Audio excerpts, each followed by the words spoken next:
যুদ্ধবিরতির আলোচনার মধ্যেই গাজায় নৃশংস হত্যাযজ্ঞ চালাচ্ছে ইসরায়েলি দখলদাররা। নিরাপদ এলাকা হিসেবে চিহ্নিত করা স্থানেও নিজেদের শক্তি প্রদর্শন করছে নেতানিয়াহু বাহিনী। গত ৪৮ ঘণ্টায় জাবালিয়া, নুসৈরাত, রাফাসহ বিভিন্ন স্থানের শরণার্থী শিবিরে দখলদারদের হামলায় প্রাণ হারিয়েছেন বহু মানুষ, যার মধ্যে ছিল নারী, শিশুসহ নানা বয়সী মানুষ।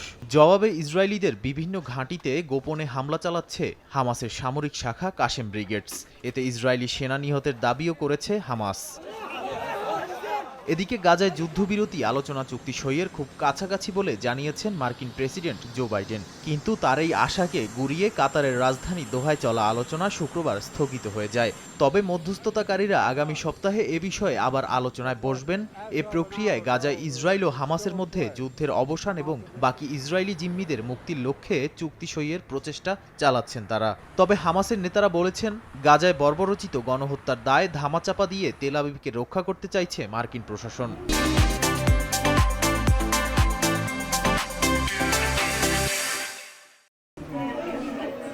গাজা উপত্যকায় ইসরায়েলিদের বর্বরতার মধ্যে মরার উপর খাড়ার ঘা হয়ে দাঁড়িয়েছে পোলিও ভাইরাস। ভাইরাসটি খুব দ্রুত বিভিন্ন আশ্রয় কেন্দ্রে শিশুদের আক্রান্ত করছে। এতে বেশ উদ্বেগ প্রকাশ করেছেন ইউনিসেফের মুখপাত্র।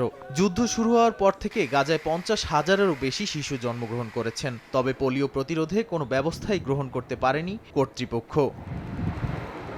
অন্যদিকে ইসরায়েলের অভ্যন্তরে খোলা জায়গা ও সেনাদের ঘাঁটি লক্ষ্য করে সিরিজ রকেট হামলা চালিয়েছে ইরানপন্থী লেবাননের সশস্ত্র গোষ্ঠী হিজবুল্লাহ। এতে বেশ কিছু স্থানে আগুন ধরে গেছে বলে জানিয়েছে কাতার ভিত্তিক সংবাদ মাধ্যম আল জাজিরা। পাল্টা জবাবে লেবাননের দক্ষিণে আবাসিক এলাকায় আকাশপথে হামলা চালিয়েছে নেতানিয়াহু বাহিনী।